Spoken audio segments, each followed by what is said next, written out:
Hello?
Hello.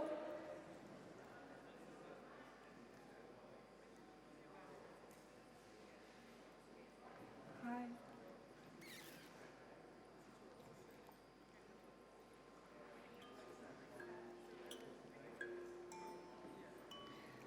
I call upon the remaining forces that have gone through what we are going through, that have walked the path we are walking, to inform and guide us. While infinity is on repeat, we're gonna travel across the 4 moments of the sun on this Bakongo cosmogram. And each moment of the sun, sunrise, midday sun, sunset, midnight sun, correspond to a stage in the infinite cycle of life: birth, life, death, and rebirth. And to all those time spaces, I call upon the power of an element, water, fire, earth, and air, to guide us, calling upon as well a technology of information and communication and creation. So this circular motion and cyclical movement of infinity is a supplication for connection. How can we connect to ourselves, to each other, to the earth, and to the universe?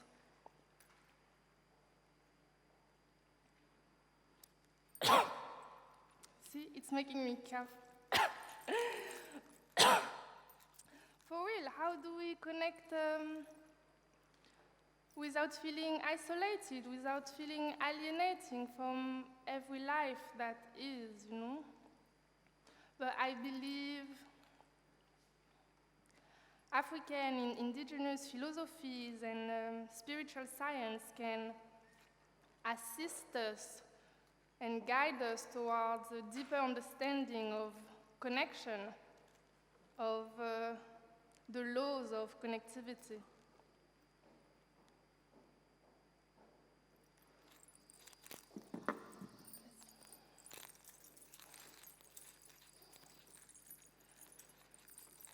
So here's where the story starts. At sunrise, in the east,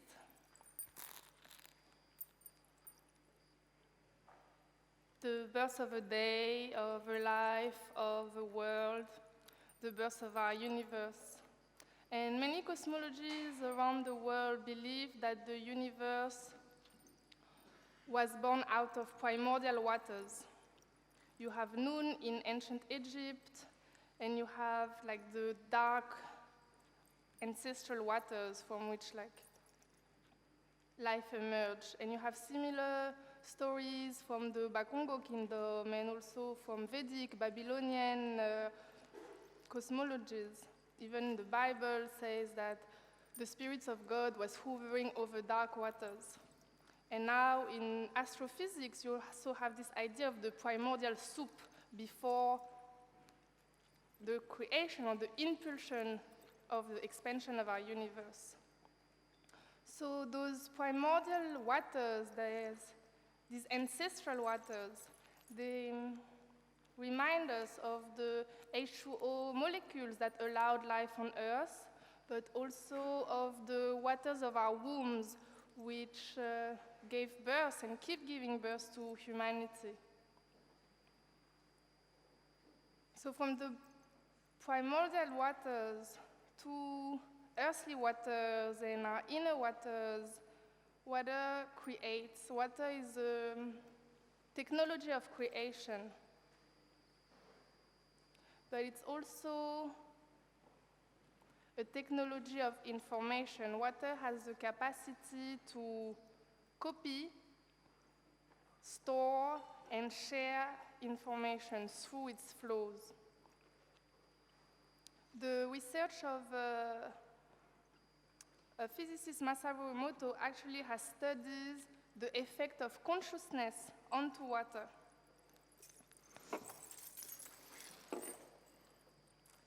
And he found out by taking pictures of snowflakes, frozen snowflakes, that the fractal composition of a flake changed depending on the source of the water, but also depending on which thought the water is subjected to, which music or even an image. So he made those experiences like speaking different words to same samples of water. And you can see here that the fractal of the snow completely changed its shape depending on the energy that was sent to it. No? So what does that mean? If we were made out of 70% of waters, that thoughts, that words, images, and sound have such a powerful effect on water from lakes, from the sea, so from our inner waters as well, So how are we taking care of our waters? It shows what memory are they holding.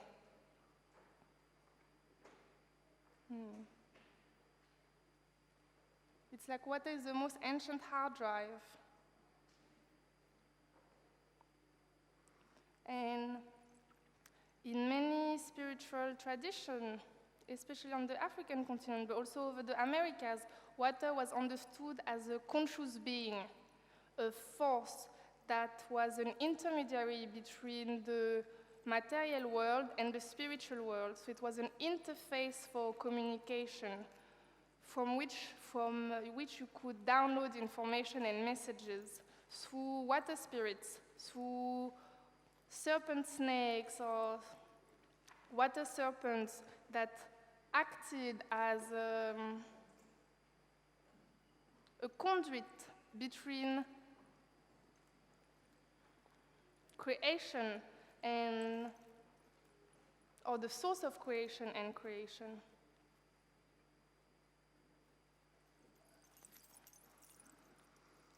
Water spirits, I call on you.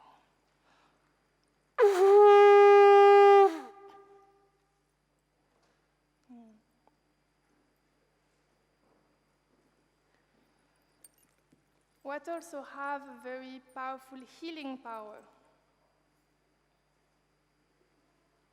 All the waters of our worlds, but also our inner waters, from the waters of our wombs that create.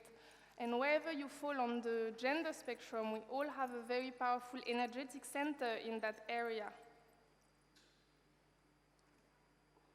that creates life for some, but that creates our dreams, our potentials, our visions, our manifestations. This is our site of creation. So I'd like to invite you to awaken our site of creation for a minute. So if you'd like to sit straight up, relax your shoulders, place your hands on your thighs,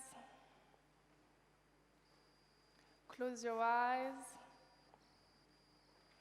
and we're going to breathe slowly in and out through our nose.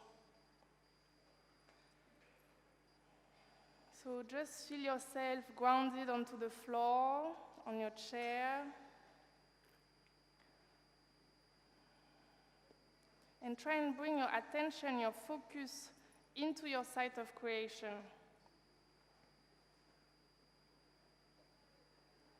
Make this space your center of gravity.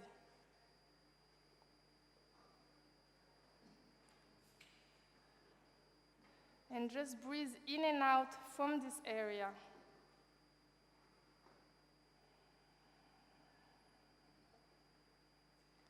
Take some time to familiarize with your inner cave and its waters.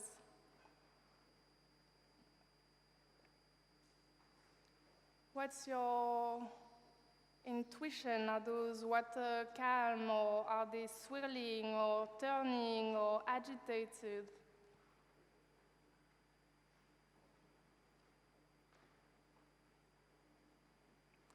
And now, think about something you'd like to birth within yourself, within your life, your family, your community, the whole world. You can choose your scale. And bring that vision into your site of creation.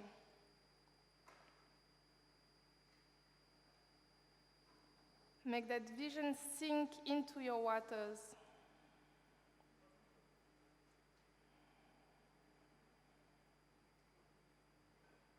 Allow it to spread throughout your inner land.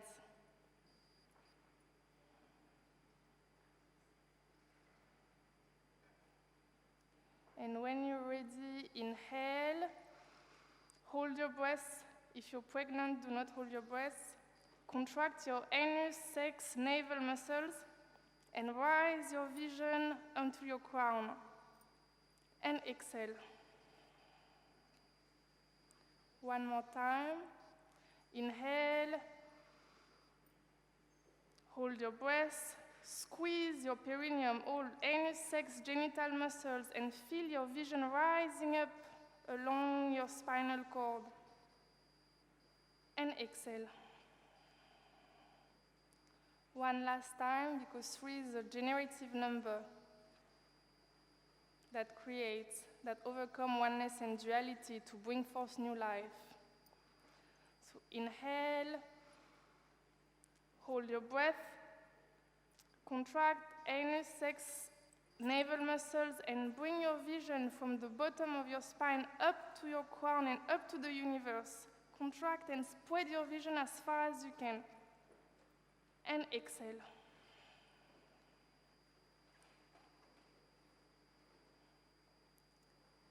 Take some time to give thanks to your waters and to its creative powers.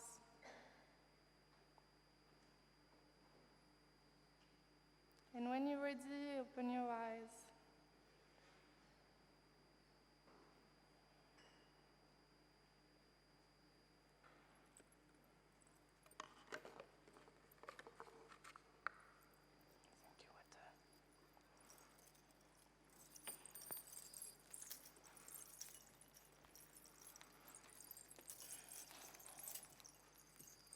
So here's the midday sun.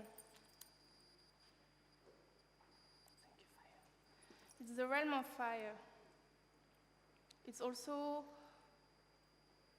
the zenith of the day's daily sun, of the day's daily dawns, sorry. And it's where the sun is the hottest, so it's the realm of fire, but it's also the realm of masculine energy.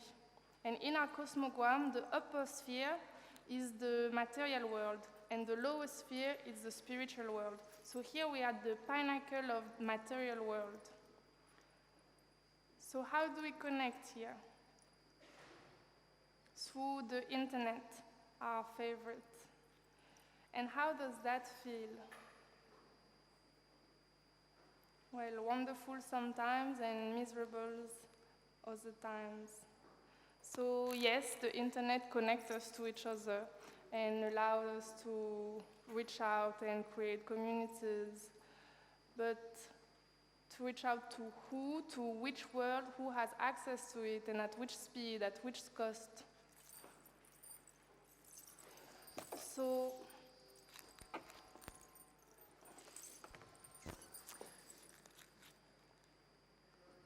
in 2019, only, let's see,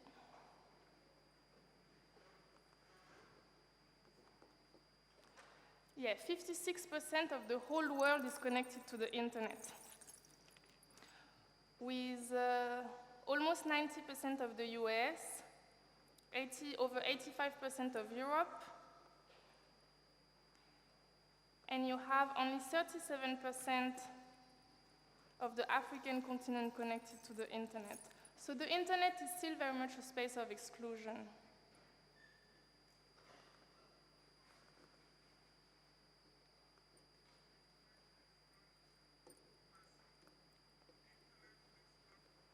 Ah.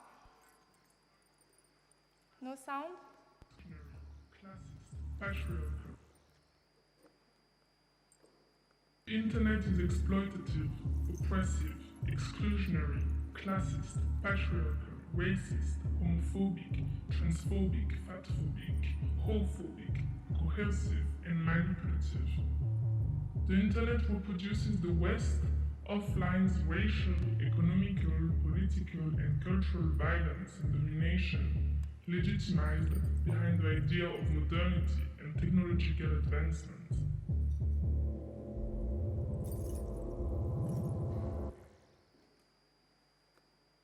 So I got very interested in the relationship between the internet and colonialism and how cyberspace could be seen as a colonized space and how the violence it inflicted upon people of color, many people, I guess,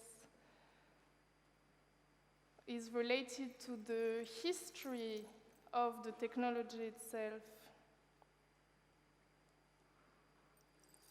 So the internet is used as a tool for control, for surveillance, for domination, and for censorship.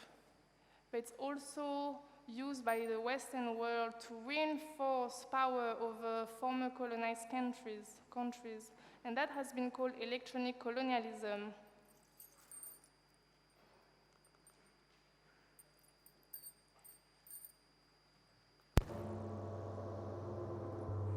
Electronic colonialism is the domination and control of digital technologies by the West to maintain and expand their hegemonic power over the rest of the world. Salvador warned us in 1995 when he wrote, "The West desperately needs new places to conquer. When they do not actually exist, they must be created. Enter cyberspace." Electronic colonialism is one of the many ways in which colonial domination survived after its defeat. While settler colonialism was the policy and practice of acquiring, controlling, occupying, and economically exploiting land and labor, which by the way is still a thing, it's just now called capitalism, electronic colonialism seeks to influence and control the mind through the digital device. It also operates by sustaining the dependency of former colonized countries on the West by the importation of hardware, software, engineers, technicians, and information protocols. This creates a set of foreign norms, values, and expectations that alter and marginalize local cultures, languages, habits, values, and lifestyles in favor of Eurocentric knowledge. Many countries in the global south have become electronic colonies that are force-fed information generated by the Western world. Under the guise of globalization, the information revolution has become a vehicle for cultural westernization. But the relationship doesn't stop here. So, sorry.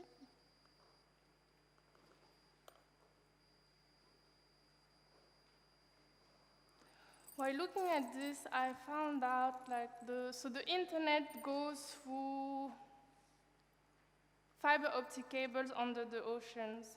And those cables, which carry the physicality of the internet, are layered onto formal colonial shipping routes because they were following the old red line copper telegraph network that was bridging or connecting all former the British Empire's colonies.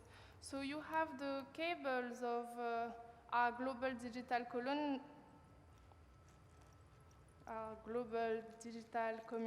communication network that actually, the architecture of the internet itself is layered onto colonial geographies. So what does that mean, like energetically, for all our information to travel those routes, for the network that we use every day to go through this route as water remembers. But maybe it's also an opportunity for us to cleanse and clear these routes. So maybe that's where fire, instead of warming our hearts, burned. So I'd like to invite you to maybe work out our inner fires. So if you'd like to sit straight again,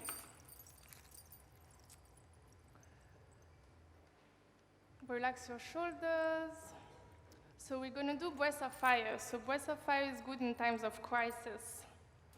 So we're going to exhale through our nose. And as we exhale through our nose, we're going to pump our navel in. So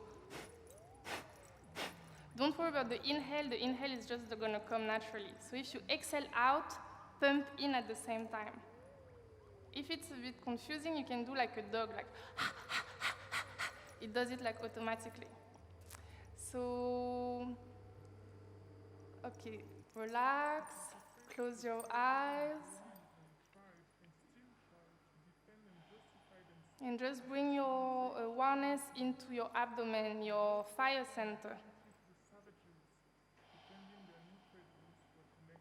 It gives you like drives to act.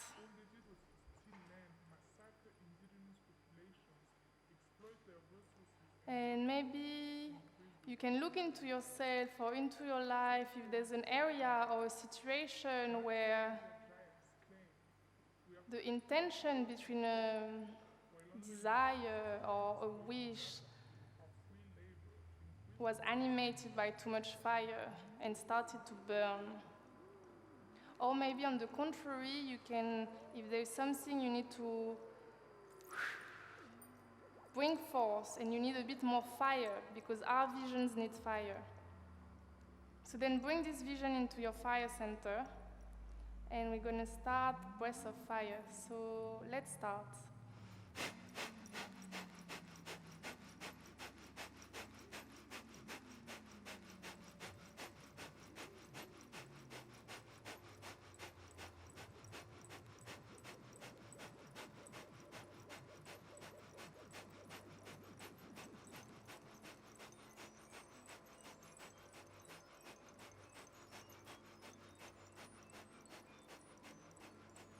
Inhale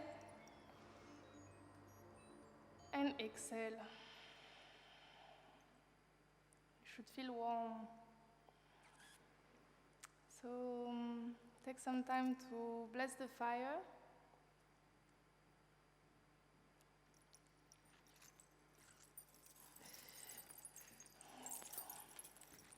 So now we are going on to sunset. This is the space of death, where the sun is swallowed by the horizon. So how do we deal with loss, with lack, with death, while we're all like scrolling through dead bodies and liking, sharing death like entertainment? The bodies keep piling up and tears dropping down. So the drain of perpetual grief. So here is the area of Earth. And while some are grieving, others from African spirituality or in the East as well celebrate death. because death is seen as a new birth, birth as a spirit. So as your spirit continues its life, only your body is released to the earth, feeding and nourishing the earth in order for her to grow new life like a plant. And it's about plant technology that I like to talk to you about here, especially the technology or the plants ubulau. Ubulau are a family of plants from South Africa that are used in South African spirituality. So this, for instance, there's many types of ubulaus. And they are used to awaken dreams. Because dreams are believed to be the space where your ancestors speak to you. And through the use of those plants or the woods that are grinding into powder that you drink, that are used in so many different ways, you can have access to a different reality where you can download messages that you need to receive for guidance. And plant technology has been used for millennia, and many communities have used the power of plants in order to guide and govern their communities. So a bit like maybe some of you are aware or know about ayahuasca in the Amazonian, but ubulau too, they purge, they cleanse the body. So then you become a vehicle for spirit. So once you're purged of things that are a barrier from your material reality and your spiritual reality, you can be a pure vessel to receive clear visions from spirit through the aid, through the technology of plants. So these plants are teachers. Like our ancestors are teachers, are guides. They are too a technology, because from communicating with your ancestors, you create a network of information and communication, and through them, from them, you can receive messages and information.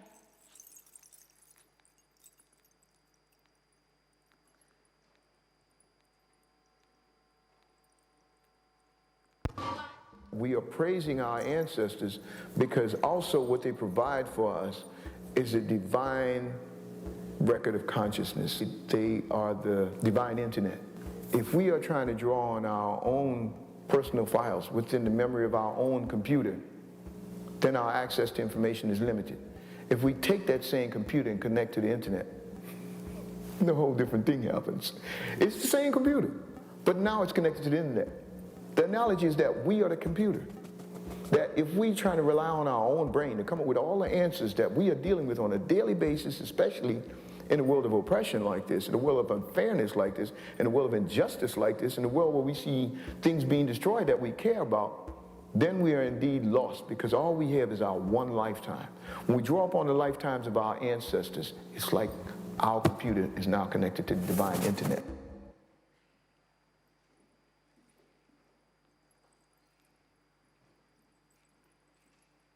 Plants speak if we listen. There's a poem I love from Birago Diop, a Senegalese poet. I'm going to tell you the beginning. So it says, écoute plus souvent les choses que les êtres.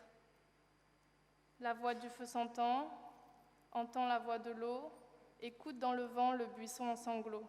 C'est le souffle des ancêtres. So in English it does something like this. Listen to things more often than beings. Hear the voice of fire. Hear the voice of water.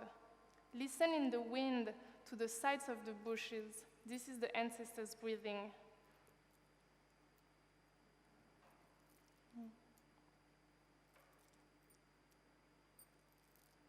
Everything speaks. Everything is an interface for spirit. But we need to release blockages, because the world we live in on the coloniality, all our portals for information and communication have been shut down.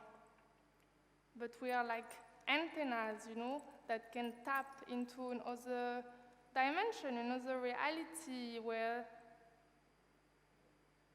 a cosmic database where you can know everything that has been, everything that will be, and everything that is, where time space is.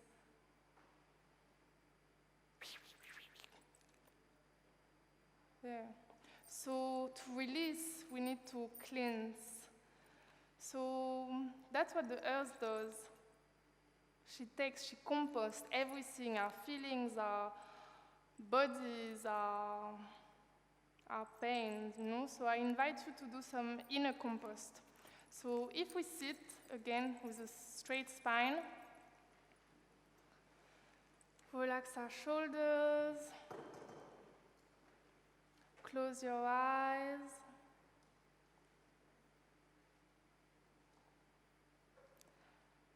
and go inside yourself to look at what maybe is no longer serving you, what you'd like to release. It can be a habit, a thought pattern, relationship, whatever.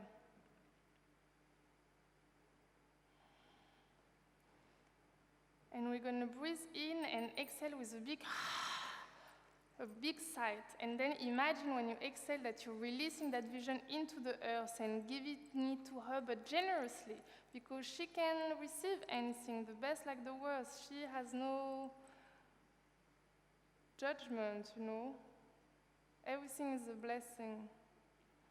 So inhale, exhale.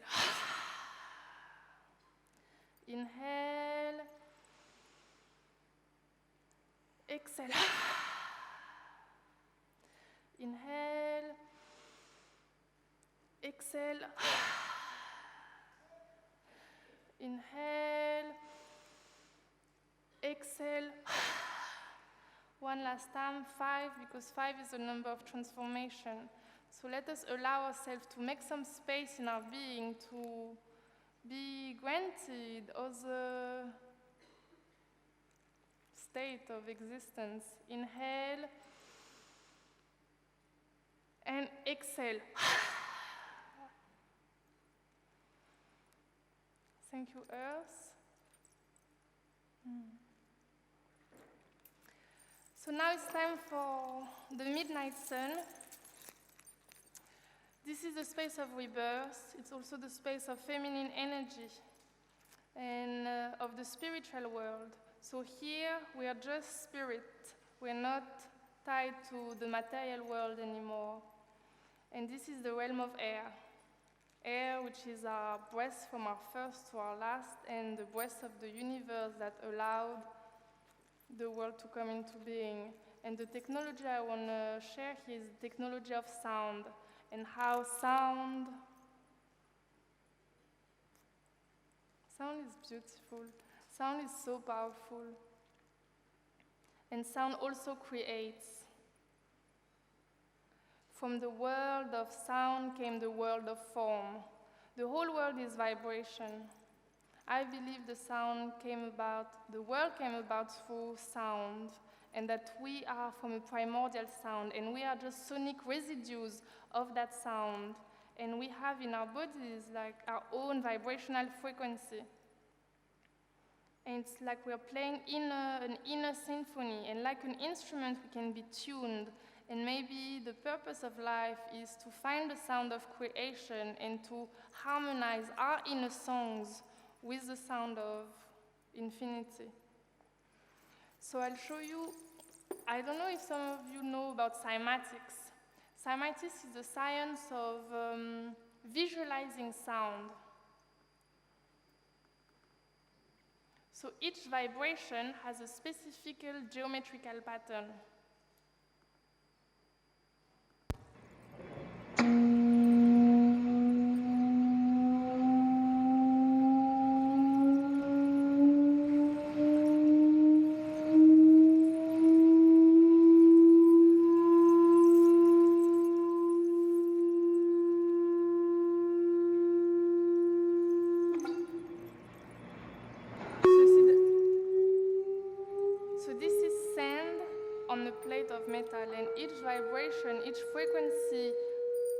transform the sand into geometrical shape.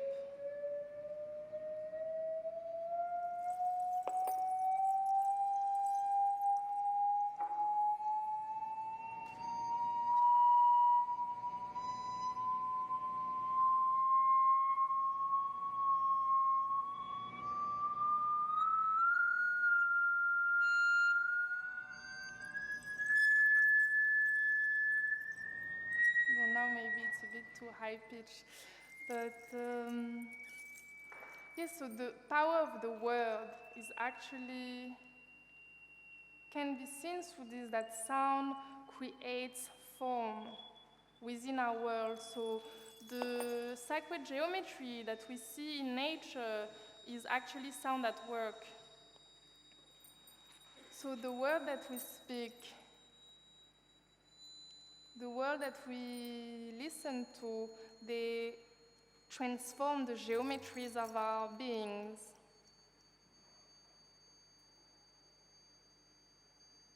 So are we honoring the power of sound?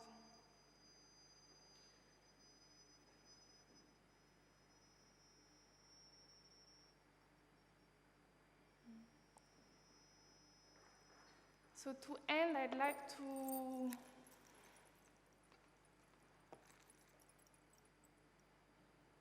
share with you the blessings of sound and maybe try to search for that sound of infinity, for its messages as we are here in the rebirth, so preparing ourselves for our next birth. So if you'd like to close your eyes,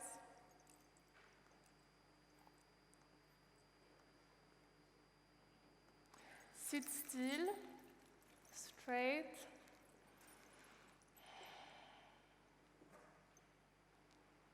and breathe slowly and gently through your nose.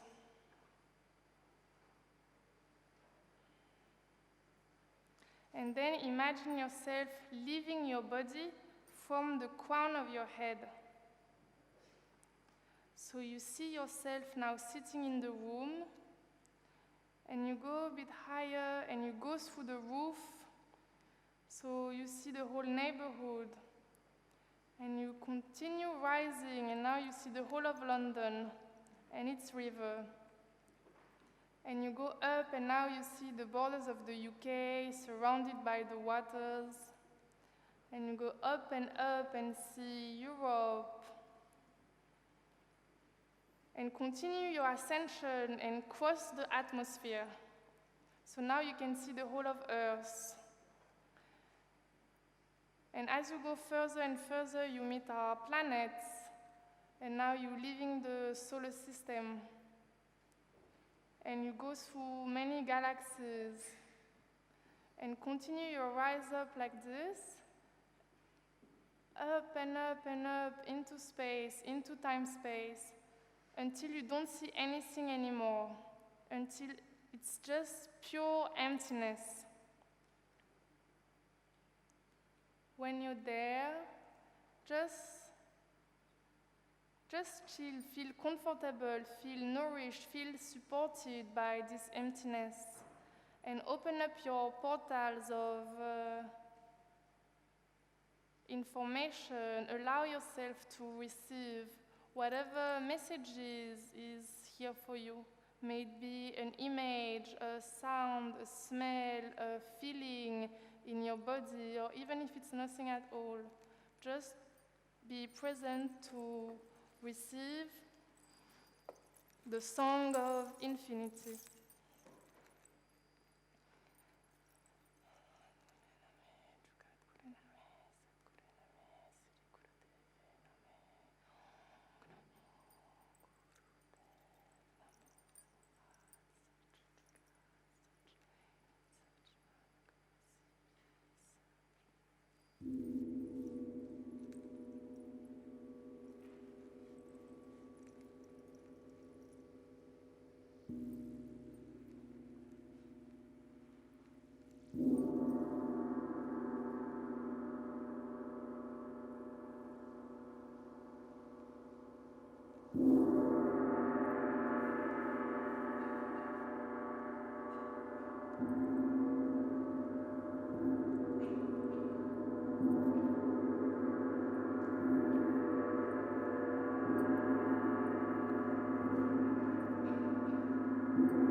When you're ready, you can slowly come back to Earth.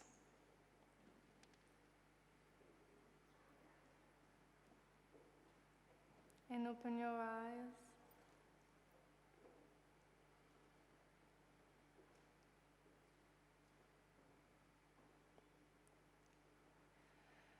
Thank you for going through a cycle of infinity with me.